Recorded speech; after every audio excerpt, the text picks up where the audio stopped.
और रांची से इस वक्त एक बड़ी खबर आ रही है। मुख्यमंत्री हेमंत सोरेन के आवास पर बैठक खत्म हो चुकी है। कांग्रेस के विधायक मुख्यमंत्री आवास से बाहर निकल चुके हैं। प्रदेश अध्यक्ष राजेश ठाकुर और विधायक दल के नेता आलमगीर आलम का बयान भी सामने आया है। कांग्रेस ने सीएम के सामने ओबीसी आरक्षण का मुद्दा मजबूती से उठाया है। भाषा विवाद, मैट्रिक और इंटर स्तर पर बहाली में सीमावर्ती जिलों को छूट का मुद्दा भी उठाया गया है। विस्थापन आयोग गठन का मुद्दा भी कांग्रेस के विधायकों ने उठाया है और बहुत जल्द अल्पसंख्यक आयोग के रिक्त पद की भर्ती होगी, यानी कि उसके नाम पर घोषणा की भी मांग की गई है।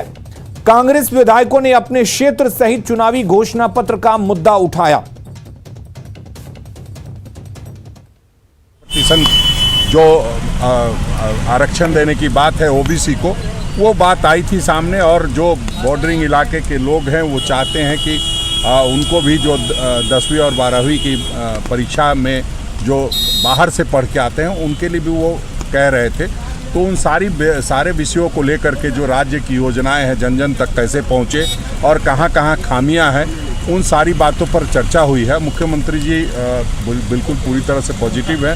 आयोग का गठन है, बोर्ड का गठन है, उस पर कुछ आयोग का गठन बहुत जल्द कर दिया जाएगा, उस पर भी सहमति बनी है। उन्होंने साफ कहा है कि कई अल्पसंख्यक आयोग और कई ऐसे आयोग हैं जिनकी ज़रूरत है, उसको जल्द कर लिया जाएगा। ओबीसी का आरक्षण को लेकर बहुत ही अच्छा वातावरण में अच्छी बात हुई है और हम लोग धीरे धीरे सब काम को कर रहे हैं। ओबीसी का आरक्षण भी बहुत जल्दी माननीय मुख्यमंत्री से बात हुई है, वो भी किया जाएगा।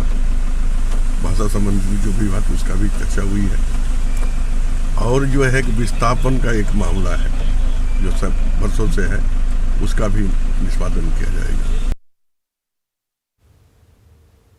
जेएमएम ने 17 नवंबर को टाटा कंपनी के खिलाफ आंदोलन का प्लान किया है। जेएमएम ने टाटा से जुड़ी कंपनियों के गेट जाम करने के अलावा माल की ढुलाई रोकने की भी चेतावनी दी है।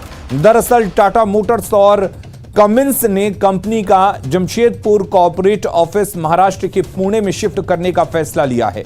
टाटा मोटर्स के इस फैसले से जेएमएम नाराज बताया जा रहा है। इधर टाटा कंपनी के खिलाफ जेएमएम के आंदोलन को लेकर बीजेपी ने हेमंत सरकार पर निशाना साधा है।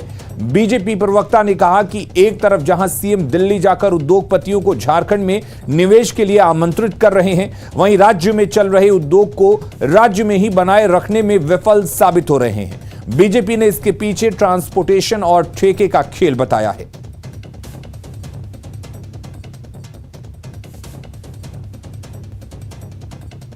लेकिन अगर ऐसी बातें होंगी कि यहाँ के खनिज संपदा, यहाँ की श्रम शक्ति सभी का उपयोग करके और यहाँ से मुख्यालय ले जाने की बात आ रही है सामने, तो कहीं ना कहीं उसमें इस राज्य को राजस्व की क्षति होने का भी एक अंदेशा है।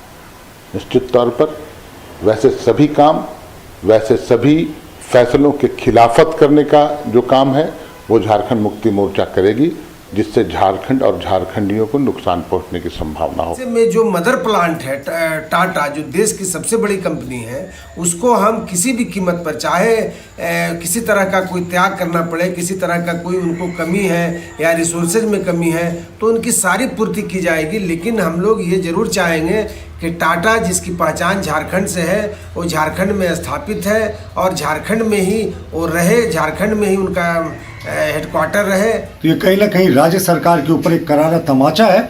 जिस तरीके से उन्होंने राज्य की खस्ता हाल कर दी है, यहाँ निवेशक आने से कतरा रहे हैं और दुखद बात है कि जो पहले से स्टैब्लिश कंपनियां थी वो भी शिफ्ट कर रही हैं। और ये जो सारा कुछ आंदोलन हो रहा है उसके पीछे बताया जाता है कि कहीं ना कहीं ट्रांसपोर्टेशन और ठेके का खेल भी एक बहुत बड़ा कारण है। तो हम राज्य सरकार से मांग करते हैं कि अविलंब जो यहाँ पहले से लगी इकाइयाँ हैं उनको कॉन्फिडेंस मिले, वो इंश्योर करे वो दूसरे राज्य में नहीं जाए।